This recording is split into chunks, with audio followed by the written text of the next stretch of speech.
Welcome to today's webinar. Our topic for today is overcoming the challenges of managing multi-facilities fire protection. My name is Megan Klein and I will facilitate our meeting. Please note, the information contained in this presentation is intended to provide general information, but not advice about certain regulations and initiatives. This is not intended as legal or other advice, and each situation may vary depending on the particular facts and circumstances. You should not act upon this information without first consulting qualified legal counsel. Today's webinar will be presented by Dustin Hicks and Mike Edwards.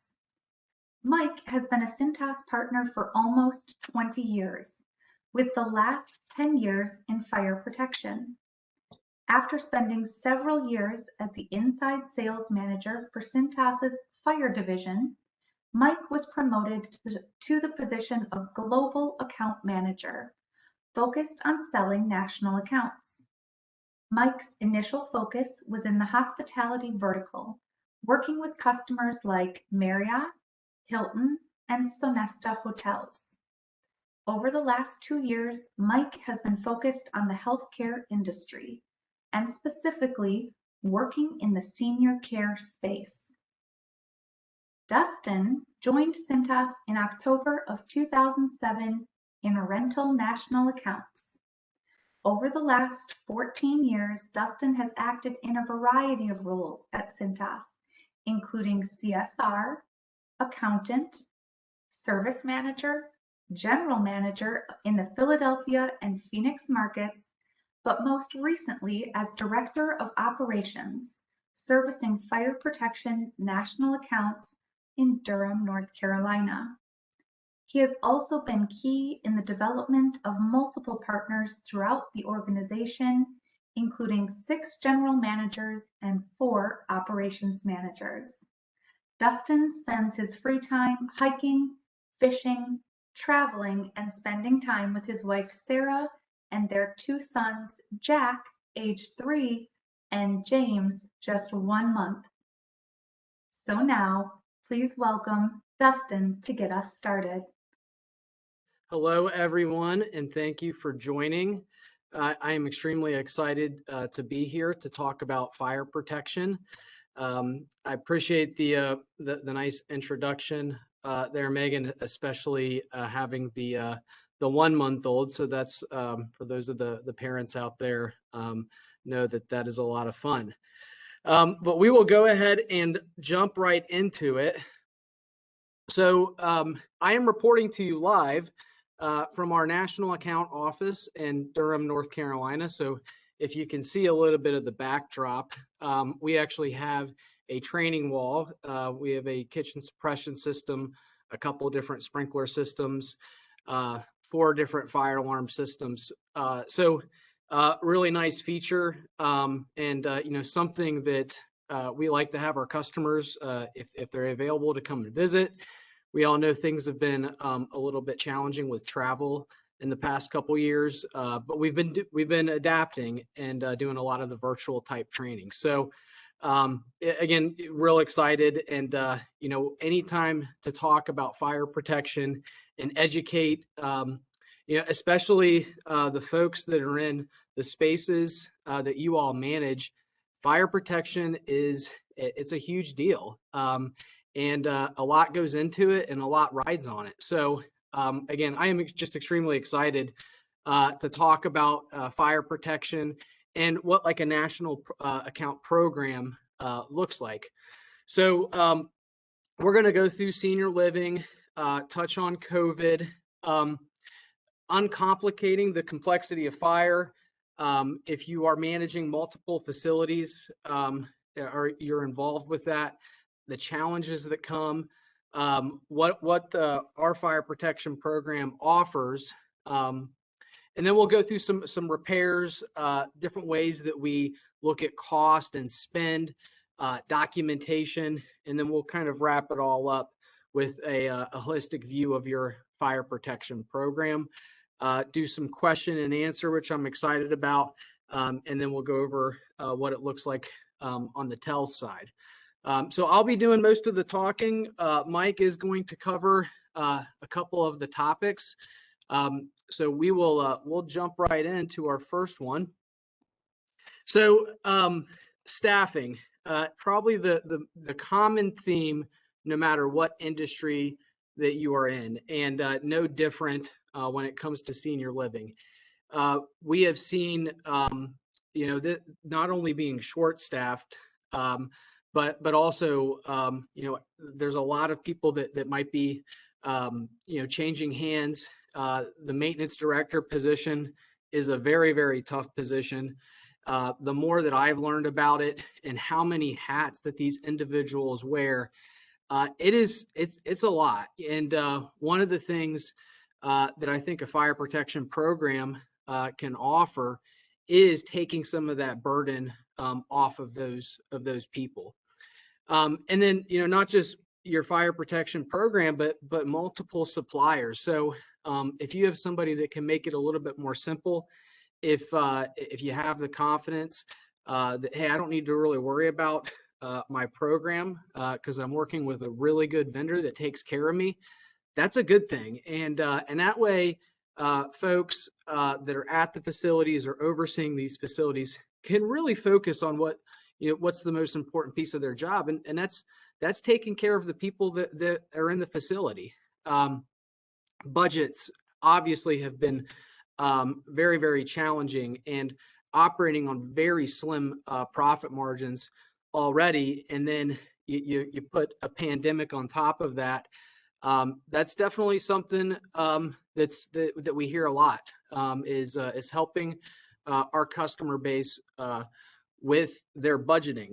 And then a lot of these buildings are older. 20 years being the average age of a facility. Fire protection equipment it's no different than a lot of different things. Whether it be your car or a flat screen TV, there's things that break down over time and you get wear and tear. So that adds another layer of complexity and challenge when you have an older building, because typically you have an older system as well. Just talking about COVID, I think one of the things that we have seen more recently, when the pandemic was at its height, there was not a lot of surveys going on, a lot of inspections. For those of you that go through CMS accreditation, you might not have seen the inspectors that much. But now that things, I don't want to say things are back to normal, but as levels go down, we're seeing more and more of these authorities having jurisdiction do visits at facilities. And, despite everything that's went on, their expectation is still that all of the inspections, all of the repairs, and those types of items have been getting addressed. And again, with all of that going on, having somebody that helps you out with your program, I think is absolutely critical. So we've not seen as many citations, but that doesn't mean that if you get a visit from a surveyor, as many of you well know, that they're not going to go back just right when the pandemic started. They're going to go back a couple years through your life safety books. And so again, critical that all of those things have still been getting done and maintained, even though these surveys, there hasn't been as many going on. Now that they're kind of in that catch-up mode, it's more important than ever to be ready when somebody might show up to do a walkthrough of your facility and look through your life safety books. So I think just getting back to normal, look, there's been exceptions and not as frequently as it's been in the past, but a COVID outbreak or something's going on in the facility. And those types of scenarios, nobody's allowed in those buildings. Luckily, I think a lot of the fire marshals have been really understanding of that. But one of the things we take a look at is we know what might be on hold because of that type of scenario, but we're continuing to track it and see when it's going to be available for us to get back in and take care of that fire protection inspection. So one of the things I like to talk about, and one of the things I really like about fire protection is product knowledge is endless in this industry. It's an ever-changing landscape. The codes change, technology changes and gets updated. And it's becoming more and more critical with the amount of third-party systems that we're seeing in different municipalities to make sure that all the fire protection inspections and all of the equipment is being maintained and inspected properly.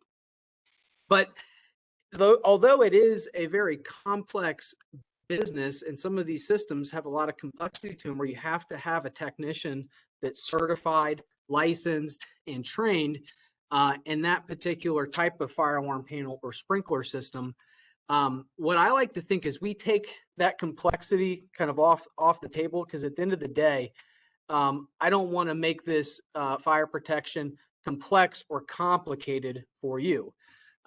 That's our job, is to make sure we're getting the right people at the right time out to the facilities to take care of things. And again, like I stated earlier, keeping those things off of the maintenance directors and the staff's plate so they can focus on taking care of the patients, of the people that are actually in the facility.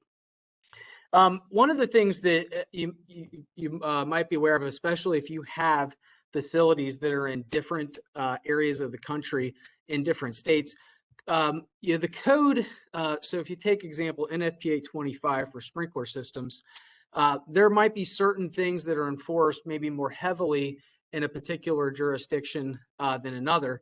And what we like to do is maintain consistency. We like to take care of all of the fire protection systems to the fullest extent of what the code requires. So whether it's a national or state, all of your facilities are in one state, or you have an national type of coverage, we like to make sure that we're taking care of everything that's at that facility up to what the current code requires. So you can have that confidence that we're inspecting things the right way and the way that they should be done. Equipment complexity. You take fire alarm panels, for example. There are multiple different types of fire alarm panels. There's proprietary, non-proprietary. We call them the intelligent addressable systems versus the conventional systems. The nice thing about a program specific to the inspection side of it, our technicians throughout our network can inspect whatever type of equipment that is out at that facility. So you have that confidence that all of your inspections will be able to be done within the month that they are actually due. And that's a lot, especially if you have multiple facilities. You also have multiple services that need to get completed, whether that be your emergency and exit light, fire extinguishers, your sprinkler systems, possibly wet, dry systems. You also have your kitchen suppression systems, your fire alarm systems, and your backflow. So there's a lot there, and there's a lot of services that might be due at different times, require different types of technicians. That's a lot to manage. That's a lot for one person to manage, and then multiply that by managing a network of facilities. We want to take that burden off of the plates and make sure that the program we know when everything is due. We're lining up who can actually do the work ahead of time and have a plan in place to make sure that those inspections get completed within the month that they are due. And I think that this can alleviate a lot of the time from somebody that's in the facilities, for somebody that is a facilities director or manager, and the staff, not having to worry about who's going to come when. We're being proactive and preventative and taking care of that. So, if you have that type of program where it's being managed, and you know when things, you don't have to worry about if somebody's going to remember to come out and take care of your facilities. That's something that that definitely can be very, very, very helpful for people in their busy days.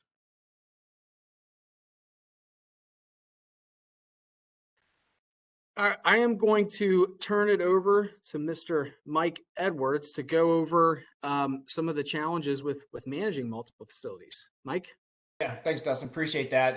And some of this is going to piggyback really on what Dustin just talked about, but really want to focus on the folks that are on the call that are managing multiple facilities today. And as that relates to fire protection, some of the challenges that come along with that, right? So Dustin mentioned before with maintenance director turnover rates, with the kind of lifespan pre-COVID, right, being about 18 months for that position.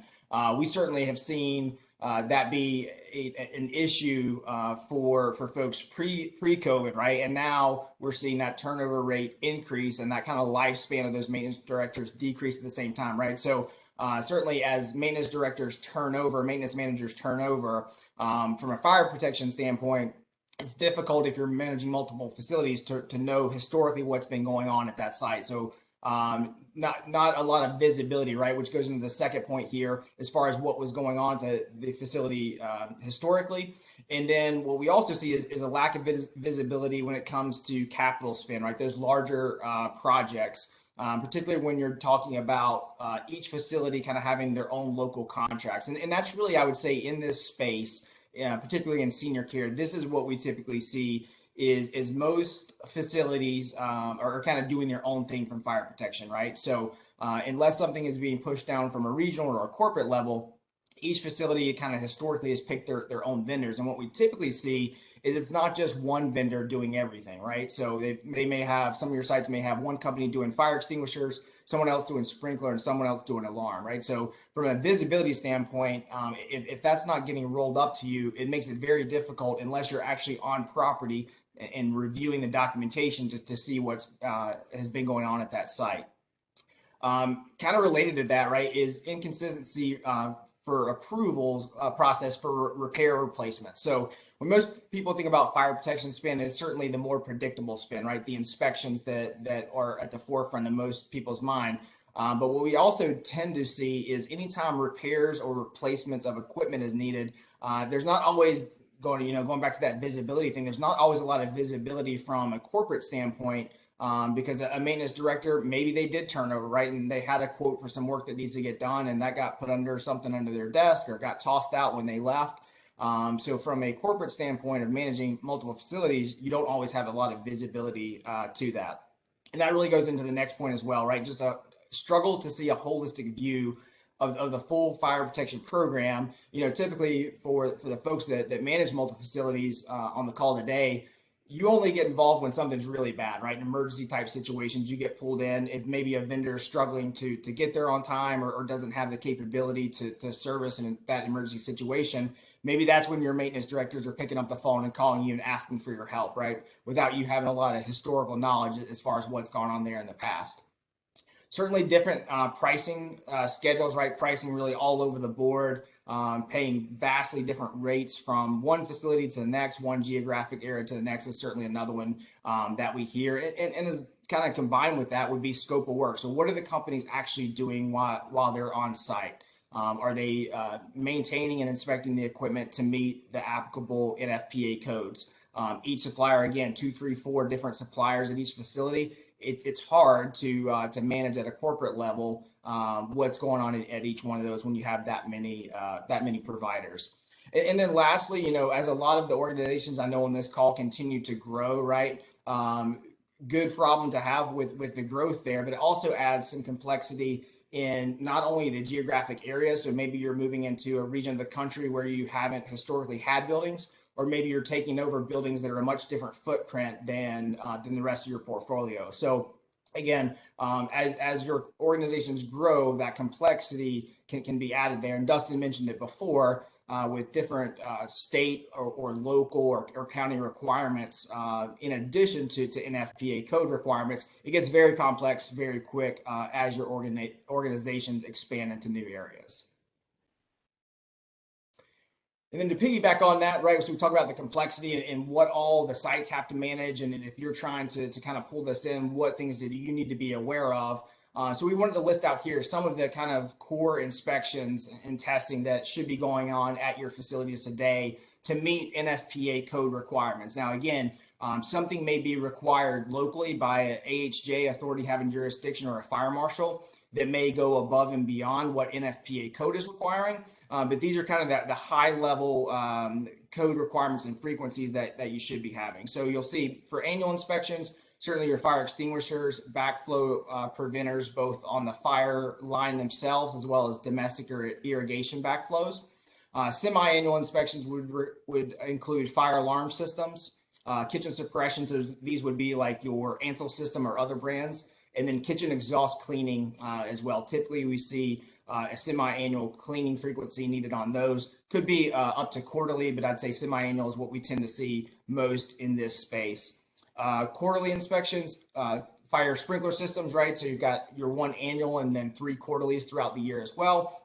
And then to throw some complexity on top of that, right, you've got your multi-year testing, things like every other year sensitivity testing on your smoke detectors. 5-year internal inspections on your sprinkler systems, and 3-year full trip test on your dry sprinkler systems, right? So again, just adding to the complexity that each site needs to be ensuring that they are meeting or exceeding the NFPA code requirements. You start adding these additional things that need to be met, right? It gets very complex very quickly. And then site-specific services certainly as well. Some of your sites may have fire pumps, fire hydrants you may be responsible for in some areas if those aren't maintained by the city. Clean agent suppression systems could be something you might have in a computer server or telephone room. And then emergency exit lighting is an optional service that we do provide as well for battery load testing and then performing a functional test on those units as well. So I would say as you kind of start to try to peel back the onion, right, of you're managing all these facilities and what do I need to look at or what do I need to start to wrap my head around, I would say with your current providers, certainly push for a clear understanding on how they bid out the work. Again, we see from a pricing structure standpoint, we see it all over the board. Sometimes it's based on an hourly rate. Sometimes it's, for lack of a better term, it's a guesstimate. Like, hey, I don't know, we think it's going to take about this long. Here's our price to do that, right? Scheduling alignment is a big one. We've heard from a lot of corporations that scheduling, a lot of times the inspections that are coming due really fall back on the facility to be the proactive ones reaching out to their vendors. So again, to their 2, 3, 4 different vendors that they have saying, hey, I have an inspection coming up in December. When can I schedule that? And some of those providers limit how much in advance you can actually reach out and try to schedule, right? I've heard that some organizations or some vendors out there won't let you schedule for the next month until the very last day of the current month. So you got an inspection due in December, you can't call them until November 30th, right, to begin to schedule that. So certainly you want to understand as you're talking to your maintenance managers, to your facilities, what the scheduling process looks like today. And then again, as you're talking to those vendors, validate what they've quoted you and what they're charging you. It does actually meet what's required from an NFPA code standpoint, right? So we've seen scenarios where companies were maybe providing a really low price, right? Let's say for a fire alarm inspection, but they were only testing devices that were in common areas, right? So they weren't going into the living quarters of any of your residents.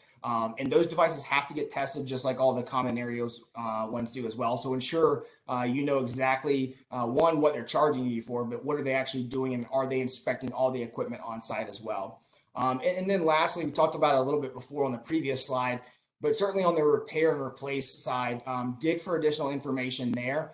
Typically, as you'll see here, the test and inspection, right? So kind of that predictable spend usually only accounts for about 60% of what facilities are usually spending. The other 40% can be in service calls, repairs or replacements of existing equipment. So as again, you start to kind of peel back that onion of understanding what your sites are doing today, you'll really want to touch on all of these to get a holistic view of what your sites are doing. So Dustin, with that, I'll turn it back over to you. Awesome. Thank you, Mike. Nice job. So to continue on, repair cost versus compliance. So as Mike alluded to, there's a lot more that comes into play with these systems, especially with some of these buildings being 20 years, 15 years, or older than 20 years. There are things that break down that need to be maintained and and fixed. And one of the things you want to make sure that you look for, I always kind of think of getting a repair done is it's like a melting snow cone. You have to get it done, depending on the jurisdiction that you're in. And as Megan spoke to earlier, I've been in a couple different markets throughout the country. Things are enforced at different levels, but in certain jurisdictions they have this yellow or red tag process. But red tag is more universal, and when we talk about red tags, it means that there's a critical deficiency on that system. There's some type of impairment that is going to prevent it from functioning the way that it needs to in the event that a fire does occur. And then your yellow tag in certain jurisdictions is going to be more of your common type of deficiencies, both highly important. But one of the things to make sure of is that those red tags, they escalate to the necessary parties, so they can get approved for the technician, for the provider to go back out there and take care of that right away. So one of the things that's really important is just that notification. And one thing that we definitely pride ourselves on is being able to give that information very quickly. And even on the yellow tag, that's making sure that a proposal is provided right away. There's things that happen on the approval process. With speed does come care, and making sure that the person that's looking at that has a lot of knowledge of the code to make sure that it is a deficiency and not a recommendation. There can be some things, the code kind of references should versus shall, and the fire codes they're up to interpretation by technicians and fire marshals. Making sure that the person that is looking at your proposals has knowledge of those fire codes, so they can relay, what are the true things that are critical that need to get fixed, that would be classified as a deficiency. But with that, a not to exceed, I think, is also really critical in any type of program. The instances, it all depends on what threshold is set. But one thing, to make sure is that this isn't being abused. An NTE in many ways can be viewed as a blank checkbook, and something that needs to be taken seriously and tracked and managed. The ability to be able to show what your NTE spend is on average from month to month, I think is a very it's a very powerful thing. So one of the things that I think is important to look at is how much is that NTE being utilized, because there is a lot of savings there. Typically, when you have to quote out a repair, there might be different things that need to get sourced or fabricated, and the travel for the technician to get back out to the facility. So the not to exceed, make sure it's being utilized, but not abused. Employee training, like we're doing today. I think, the old saying, knowledge is power, and fire protection has endless product knowledge. We could spend this entire session, if we wanted to, talking about a 10-pound ABC fire extinguisher, because there are so many different things that come into it. And that's just one of the many types of fire extinguishers that are out there. So one of the things that we like to do, utilize the training wall that's behind me, and educate our customers. And we also do, training for our people, so they know more and can answer more questions for our customers. Partnering with NFPA, absolutely critical. Having folks that are partners that help write the code, update the code, revise the code, I think is really important, and making sure that the people that are out inspecting, repairing, installing have knowledge of NFPA, because it's the most universal thing when it comes to fire protection. And I think that it's a good thing that we have this in our country, because it maintains consistency, not only in the senior living space, family, friends are in these facilities, as well as many other facilities. And thankfully, we have a code that keeps everything consistent. So everybody's protected properly in the event that something did happen. But if you ever pick up an NFPA 10 or NFPA 72 book, there's a lot to interpret there. There's a lot to understand. And again, having somebody that makes sure that they have your back and can give you the guidance and information you need to make sure that your systems are going to work properly and that they are up to code. One of the things too, we talk about the age of these buildings, and what I get to ask this many times. Dustin, how long can I expect my fire alarm panel or my sprinkler system to last? And I would say with a fire alarm system, 15 years, 20 years, we start to see them needing a lot more maintenance and a lot more service calls for different things that might occur.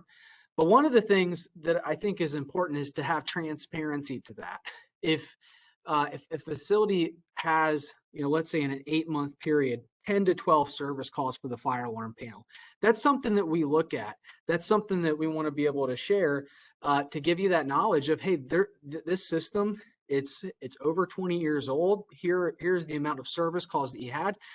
When you get into budget season and you start forecasting for what your capital expenditures are going to be, now ahead of time possibly what you might need to put into that budget for that next fiscal year. Sprinkler systems and backflows, I've seen there's different types. There's different types of piping that can be used, and there's different water quality throughout the country where maybe a sprinkler system lasts a little bit longer. But again, we pay close attention to that, and I think it's important that you understand what's going on with your systems. When are they on their last leg? And when is it just too much of a Band-Aid, and you need to talk about actually fixing it, and that in the long run is a cost savings. Fire extinguisher equipment, we track all the fire extinguisher equipment, knowing when the 6-year maintenances are due, the hydro tests are due, knowing when equipment needs to get replaced when it's obsolete. Many folks don't know, but if a fire extinguisher company goes out of business, the next time that extinguisher is due for its 6-year hydro test, it needs to be removed from service and replaced. And that's going back to the NFPA 10, the code over fire extinguishers. Kitchen suppression system, we've seen this a lot, not being up to the manufacturer specifications or UL standards. A pre-engineered system, there can be a lot of things that get changed. With where the nozzles are lined up against the appliances, they have to be angled at a certain way to have an effective spray pattern. All things that fire protection technician that specializes in pre-engineered systems knows. And typically it's not uncommon that the tech is out there and has the code book right there. And again, the beautiful thing of having this from a national level is it's hard to know what's going on at all of these different facilities. And one of the things that we like to do is simplify that a little bit and give you that transparency on what's going on in the different buildings. And then keep in mind, and we're seeing this more and more with some of the skilled nursing type of facilities that fall under the CMS accreditation, fire marshals, surveyors paying close attention to that sensitivity testing for a 3-year full trip test on the sprinkler system, the 5-year internal obstruction test for the sprinkler system. So those are things that we keep in mind and educate on, and like to have a proactive strategy to make sure those inspections are getting done and documented as well. And then consistent documentation, I think, is key. As Mike stated earlier, different jurisdictions require different things. There are certain areas of the country where you have to send the inspection report that city requires, and it might, on the header have that municipality's name, and they want to fill it out a certain way. That's something that we take care of for you, and you don't have to worry about. And I think that that's important because it's hard to know how much, what has changed, where, and when. And having a company that's on top of that for you, I think, is very helpful. But not only making sure the inspection reports are getting completed, making sure they're accurate, making sure the device counts are consistent from inspection to inspection. And having a critical to have things itemized and detailed out, that is something that we have seen a lot of that is enforced. That's absolutely critical. And then you have a portal with that stores all of your documentation. So it's at ease of use. I am a very, I like to be paper free as much as possible. And this platform is something that allows that as well. In that moment of truth, when you really need to find that inspection report, having it, somewhere else besides in the life safety book, I think is critical. All right, and then to wrap it up here, I think that one of the biggest benefits is you have a holistic view of your fire protection program, and whatever frequency works best for the client. But to take a step back, hit the pause button, show all the activity and things that are going on with all the fire protection systems in the facilities, going through what's got inspected, what is on hold, how many quotes has this particular facility had, how many quotes that were more of a recommendation in nature, and that maybe a client did not even see. Because it wasn't necessarily a deficiency. We want to, again, put the eyes on it on behalf of of the people at the facilities. And be able to provide an outlook on what's upcoming potentially. As Mike said, there's some unpredictability definitely in this space. But there are trends and there are different things that we see and have seen, as the saying goes, that history repeats itself, and it's a way to predict the future. We have a lot of that knowledge with a lot of customers that we've serviced, and a lot of the background and qualifications and experience that our technicians have, and that the people that are operating your program have. So thanks again for the time and for your attention. Again, this is one of my favorite topics. I'm so glad to be in this industry so I can help facilities and people like you to better protect their building and residents. And again, thank you very much. And I'm going to turn it back over to Megan. All right. Well, wow. All I can say is thank you both for such a great presentation, jam-packed with information. So we had some questions come through, and I am going to get started with this one. So you went through and mentioned quite a few services. Are all of those services provided by the Cintas office? And I guess, if they're not provided by Cintas directly, how do you ensure the quality of service with subcontractors? That's a great question, and one that we get often. And one of the nice things about our company is, my background can speak to it. Like, we have a lot of self-performing Cintas locations, but from the national account level, we treat our subcontractors and our Cintas locations the same. When it comes to the expectations, to making sure things are getting done on time, the paperwork is being submitted properly on time, and So we treat it the same way. And the beautiful thing about our network is the redundancy component. One of the things that is top of mind is, when, for those of you that are in Texas around the February timeframe, when Texas froze, it was hard to get anybody to go service anything. And thankfully in our network, we had so much overlap that we had a lot of different companies that we could utilize to take care of some of those emergencies. So yeah, a great question, and does come up, but we like to take really good care of our affiliates, whether their paycheck comes from Cintas or somebody else. We consider ourselves, partners with them.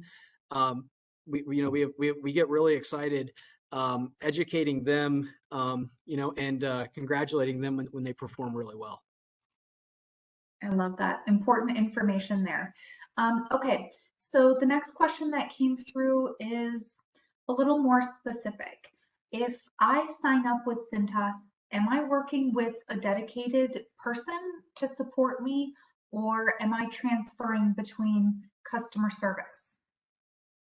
Yeah, great question. We have a team that works specifically just in the healthcare space, the senior living space.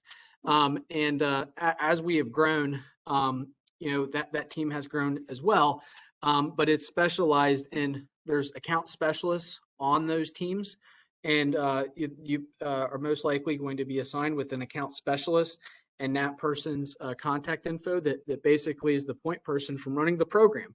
There's other things that are behind the scenes that we take care of with our departments, but as far as making it simple, one point of contact. Another thing that's beneficial, things happen on the weekend and at night. You call us, it doesn't go to a call center or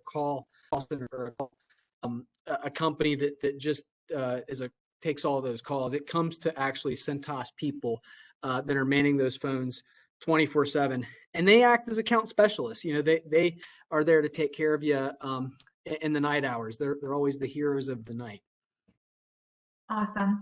Okay, so this one kind of made me chuckle a little bit, and I love this. Let me know if you're not comfortable answering it, but what's one of the best things about working with Cintas and fire protection? Oh, that's a great question. And I could probably talk for 10 minutes on this one, but I would say the thing that I like working most about Cintas, I mean, number one, our people. One of the reasons why the partnership with Direct Supply works so well, our companies have so many similarities. We call each other partners, and that's a great thing. And we truly work as partners, and there's just great people that work for Cintas. But our culture and our company's been around for over 90 years, and we do a lot of different things. But our culture has remained the same, time and time again. There's a lot of things that do change that happen, but some of those pillars, with our character, our integrity, our competitive urgency, and our willingness to always continue to improve, continue to get better. That's something that no matter what you do for our company, is it's something that pretty much everybody shares. And then you take that to fire protection, and that honesty and integrity piece, I think, is so key. Nobody's perfect. Things do happen, but we're not the type of company to sweep things under the rug. We want to do what's right and take care of people for the long term. Excellent. Okay, so this question came in. I've had a tough experience with Cintas on a local basis. How is the program different between national and local services? Yeah, great question, and I can speak to it because I've ran some of our local field operations. I would say one of the biggest differences is going to be the program management of it, and having that dedicated person that lives and breathes in your world. The folks that my partners, I like them to not only know a lot about fire protection, but know a lot about your business. And because it's so specialized in your business and your facilities, you get a little bit, you get a lot more attention across, all of the different buildings, facilities that you own. So I would say just from a insurance and communication and transparency across everything, from the national perspective, getting maybe a little bit more reporting, getting more consistent documentation, and getting something that just is more universal around the board is something you would get with a national program. Wonderful. So this person asked, how long should we be keeping records of our previous years for things like our fire drills, our sprinkler tests, items such as that? Yeah, great question. I don't know specifically on every single, city and what maybe a state requires, but what I have seen the most of is a minimum of 2 years. So that records retention, keeping that of 2 years, and I would say that is what needs to be in your life safety books or within reach on your computer to be able to pull or in today's world, maybe on your phone. And then, I would never advise that documentation. I think is good. Maybe after 2 years, it can go somewhere in storage. But typically what I have seen is they go back at least 2 years. Awesome. And just a note for everybody, please remember there might be local requirements for you. So just do confirm that. Okay, so the next question that came through is, say we decide to move with Cintas, and how does it work when your people come in? Do you decide what's required? Do we as a facility have say in what we make changes to? Is it a mix? How does that work? Yeah, Mike, feel free to chime in if you like to, but we sell the program to be consistent. Again, like I said earlier, taking the code to almost like more of the full extent. So one of the things I've seen, like take fire alarm for example. Well, I've never been told I have to do an annual NSM manual. Well, with what I know and what I have seen, with CMS, that semi-annual is absolutely critical. So, we start, I would say, with the most comprehensive program that we can offer. If there are different things that can be adjusted, those are things, we're not going to tell everybody or push, things that don't need to be done, or if a facility doesn't want to do those. But we start with the most comprehensive. If there's some things that can be scaled back, and you've talked with the fire marshal or the authority having jurisdiction about that, that might be your insurance company. That's something we could definitely scale back to better fit your needs. Mike, anything to add to that? Yeah, I'll just jump in, Dustin. I think all good points. I think what at the end of the day, really what we try to do is build a program together, right? So it's not, hey, this is the program. You need to get all your facilities in line with our program, right? It's again, being transparent and being that resource to again, re-explain, hey, here's what NFPA code says has to be done. And then we can start having further conversations about locally what may additionally be required in certain jurisdictions. But yeah, I mean, to Dustin's point, we certainly want to start out with a program that meets NFPA code standards at a minimum, right? And then, but as we present that information to you and have those conversations, it is certainly a joint effort in building that program. And for whatever reason, if your organization says, hey, we want to do something different on this particular line item, we can certainly have those conversations and do that for you guys. It's certainly not a, hey, you need to fit your facilities into our program. It's, hey, here's a program, let's talk through it and let's build that together. So certainly adaptable and adjustable as we go along. Yeah, I think one of the things I thought of, Mike, as you're speaking, the fire extinguishers need to have a monthly, inspection. Like, what we call monthlies are inspections. What we call the annual is annual maintenance. That's the certification. That's the tag. Cintas can certainly take care of the monthlies, but that's not required by code. The code says that the building can go in and do those monthlies.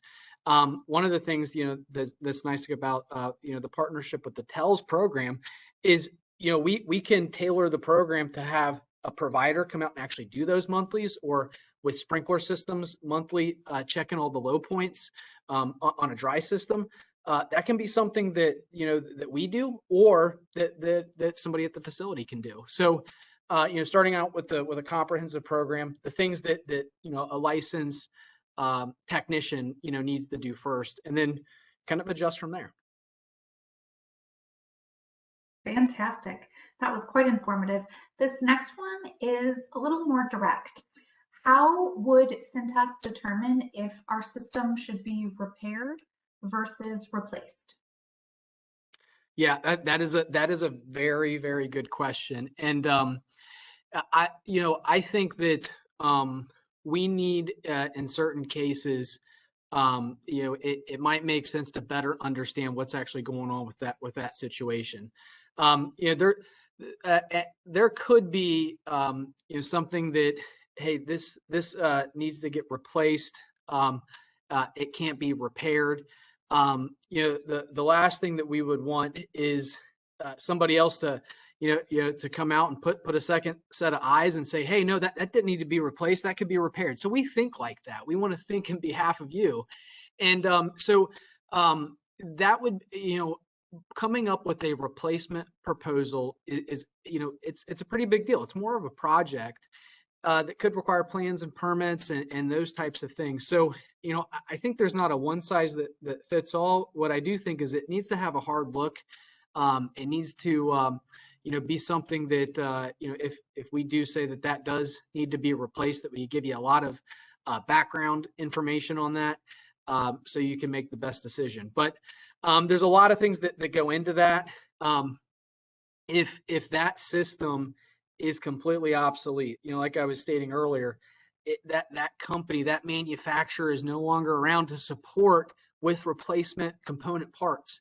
That might be the type of case where it needs to, get replaced. And it all kind of depends on what's happened. There are certain things where, the panel is irreplaceable, but there are certain things where maybe the motherboard can get fixed. So it's hard to determine, but what I can tell you is we take a hard look at it. The technicians that look at those types of situations, when you look at all of their tenure, it's over 300 years of experience. It's all technicians that have been out in the field, so they take that hard look at it to make sure we're giving you the best guidance possible. Fantastic. This next one says, how do I know when my smoke detectors should be replaced? Another great question. There's with smoke detectors, heat detectors, there are some that have expiration dates. So that's something that we take a look at. But most commonly is when they fail the annual functional test. So we do two types of inspections. You do the semi-annual, which is a visual of all of your devices, all of your smoke detectors, and actually inspecting the panel and the power supplies and those devices. And then the annual is a lot more of an intense inspection where we're doing a full functional test on those smoke detectors. And it all kind of, smoke detectors can, they can trigger the alarm in different types of ways. But if it is not working, it's not responding to the panel, or let's say that the delay is way too long, those might be some instances where we would want to replace that detector. Yeah, Dustin, just to jump in there too. The other time that you may see that is actually with that every other year sensitivity testing as well. So Dustin mentioned the functional test, and then the sensitivity testing is another good way. So you may have certain devices that pass that, and certain devices that may fail that, meaning they fall outside of sensitivity range. So they become too sensitive, right? Which would mean anything, some minor dust particles might set the fire alarm system off, which we certainly don't want. Or they may become not sensitive enough, meaning the entire room could be full of smoke, and that smoke detector wouldn't go into alarm, which is obviously not a good situation either. So I'd say that's kind of the third reason that we typically see smoke detectors needing to be replaced. And it's each individual one has its own sensitivity rating that it must fall within. So if it gets too sensitive or not sensitive enough, I'd say that's the other reason that we typically see smoke detector replacements happen. Fascinating. Okay, so this next one, I'm really curious to see what your take is on that. What do I do if I've never met my fire marshal? I've never had him come out to do any fire inspections. Should I be doing something different? Um, that's probably a good thing, and in many cases, because when they come to visit, it's not to say hi and take you out to lunch. They have jobs to do, and I don't think it's ever a bad thing to proactively reach out. I think whenever they see that type of initiative, I would say if let's say that you inherit a facility through an acquisition, or the building's got a lot of problems, or that system's pretty outdated, and there's a laundry list of things that need to get done. Maybe that's the time to talk to your fire marshal and say, hey, you haven't been out here yet, but if you do, here's all the things we have, and here's our plan of correction. Or what's your recommendation? Can we partner together to work to get my my facility up? Now, it's going to depend on that fire marshal, right? Like there could be some instances where that fire marshal says, nope, everything needs to be done right now. But I've come to see that if you work with them, if you're proactive, they will work with you. So, for us as a company in the industry, we like to educate our fire marshals as much as possible. I have a relationship with the city of Durham. We do events together. Their firefighters have been in here in this room where we can walk them through systems. So for us, we like to work with them, to educate them, and partner with them in any way that we can, because there's times we need to contact them on behalf of our customer. Excellent. Okay, so just a couple more. Hope you're not questioned out so far. This next one says, is Discovery Corporation part of a Cintas program, or is that up to me or individual facility directors? Yeah, Mike, you familiar with the Discovery program? Yeah, I've certainly heard the name, Dustin. I'd have to check on that particular one to see. To my knowledge, I don't believe they are a specified national account right now. We do have some partnership programs with different GPOs that are out there, so that could be an instance where it may be part of a fire program that way as well. But I can certainly take that to look up, and we can get back to that person for sure. Awesome, that'd be helpful. And this next one says, how do you handle a 50-year sprinkler head upgrade? Oh, so it depends if it's a wet system, or a dry system. So sprinkler heads that are 50 years, 50 plus years. There's two different ways to handle them. Either replace them all, or you can take a sample. It's typically 10% of the number of sprinkler heads that you have, or you take some in different areas and you send them off to a UL lab to get tested. It depends on how many sprinkler heads, and if there's a lot that are the same type. If there's 200 sprinkler heads, it might be more cost effective to take some down, send them to the UL lab, and have them get tested. And if they pass, we put those heads right back in, and those heads are good. But in the case that they don't pass, well, now you've paid for the UL testing and you got to pay for them to get replaced as well. So where's the silver lining there? I think if there's not a lot there, so like you take dry sprinkler heads, for example, like in a freezer, those need to be replaced every 10 years. The cost of taking one down to get UL tested and then get back, and the tech to go back, it might be just as cost effective, or maybe less, just to replace all of them right then and there, and then you're safe. So it can be a tricky one, but We do a lot of both, and a lot of the times we like to give the information to the customer and be very transparent of the two different options that they have. Awesome. Okay, the last question that I've gotten so far. So our water got shut off due to backflow inspections not being completed the month they were due. How can a program like Cintas offers help me prevent something like that from happening again? Yeah, another great question. In some instances, or in some jurisdictions, before actually going out to perform the inspection, there has to be a letter that's sent from the city. So in some some jurisdictions, we can go out and inspect it, but if we don't have that that letter from the city that actually has a unique code that can actually be entered in on a third party, they act like that inspection's never happened. So sometimes it is critical to make sure that that paperwork is received, because that's kind of the trigger for us to go out there and do the inspection.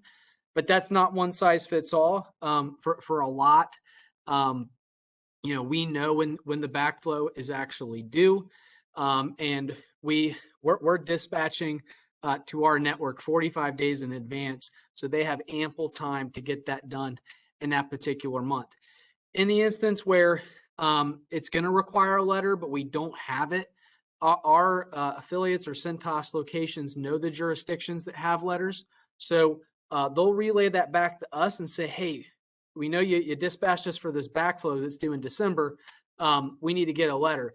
We can now reach out to you all to try to figure out, where's that letter going to go? Who's going to get it? Is it going to the corporate office, the facility, et cetera? Try to track it down now, so when December comes, we have it. So it can be tricky. And then a lot of times, the due dates of when things are due for the inspection are unknown. If that's the case, it might make sense for us to come out and do a survey to look at everything before we actually go out and get rolling on the services. So helpful. Thank you. Okay, a couple of more.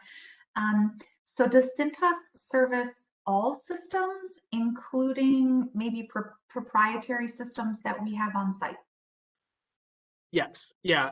For inspections, you don't have to be a distributor to inspect the different types of proprietary systems out there. But in the event that it is a proprietary system, there are companies that we have out there that are contracted with us, and we have relationships with that that we tap on the shoulder to go out and take care of those types of inspections. So to answer the question, yes. Is it sometimes we have to make sure we're finding the right person for that right type of panel, or is it a harder part to source? Yeah, sometimes that's the case, but we still figure out a way to get it done for you. Yeah, Awesome. and I'll add there, Dustin, too. I mean, typically, right, for the test and inspection portion, so your annual and your semi-annual alarm testing, we can service any make and model panel that may be out there. Typically, where the proprietary component comes in is really when programming is needed. So if you add devices, maybe you build a wing onto your facility and you're adding devices, or you're having to have certain descriptions change within the program, or you have a lightning strike at your building, right, and it wipes out the entire program in the fire alarm system. Those would be instances, depending upon, there's different levels of proprietary panels. And so depending upon what level of proprietary panel you have, you may need a proprietary vendor to just do the programming portion. But certainly as far as the inspections, the testing, we can certainly do all of that. And then any times that a proprietary programming is needed as part of our national account program, we do have relationships with those proprietary vendors. And as Dustin mentioned, the distributors as well that can perform just that programming portion on our behalf as well. Wow. So helpful. It looks like that is all of the questions that have come through for this Q&A. Thanks for all the great questions, and thank you, Mike and Dustin, for your expertise and time. And now, for anyone interested in learning about how direct supply can help you navigate these new technologies and products, please help me welcome our marketing manager, Amber. Thanks, Megan. As Dustin and Mike mentioned, fire protection is the most common cited section of life safety codes for senior living facilities. By partnering with Direct Supply TELS and then also our fire provider of Cintas, we will help you put an end to missing inspections, incomplete or missing documentation, and then also just overall helping with equipment deficiencies. Our program includes automatic scheduling, testing and inspections, TELS task, and then also documentation, repairs and project quoting, as well as structured invoicing and budgeting forecast assistance. If you want to go to the next slide. All right. I think everyone sees that there's a trend of corporations acquiring facilities across a variety of states and with large demographic differences. Having a national program allows you to have a single source solution for all NFPA and then also CMS requirements. Our TELS fire program really has benefits for two-folded. At the facility or regional level, you'll receive increased compliance of 100% on-time inspections completed. You'll have improved cost management, including consistent pricing across your whole portfolio, and then also structured repair escalations and approval processes. Overall, you'll have a better visibility and control of this critical life safety area for all of your facilities. Now, actually at that facility level, we know that fire protection requires over 40 hours of time and energy to be able to do the scheduling, documentation, and invoicing. With this program, we'll make sure that's all automatic. We have proactive scheduling and invoicing. We have TELS tasks for documentation, and then you also have 24/7 access to our customer service line for support on any of your fire protection needs. Last slide, and we'll keep it short and sweet. So obviously there's a lot more to this program and the NFPA requirements that are required for senior living. We would love to continue the conversation with you regarding your multi-facility portfolio. So just contact us today. I have that contact information on the screen right now. And we look forward to hearing and learning more about your unique situation. With that, I'll pass it back to Megan to close us out. Wonderful. Okay, so that wraps up everything that we have planned for you today. Thank you so much for spending this time with us. Thank you for all the awesome questions. And again, an extra big shout out to Dustin, Mike, and Amber for all of your time and expertise putting this program together. If any of our attendees have questions about the items discussed, please use the information you can see on your screen now, or email us. Again, our email here is webinars@directsupply.com. and we'll be sure to get your information in front of the right people for an answer. Thank you so much for joining us and enjoy the rest of your afternoon.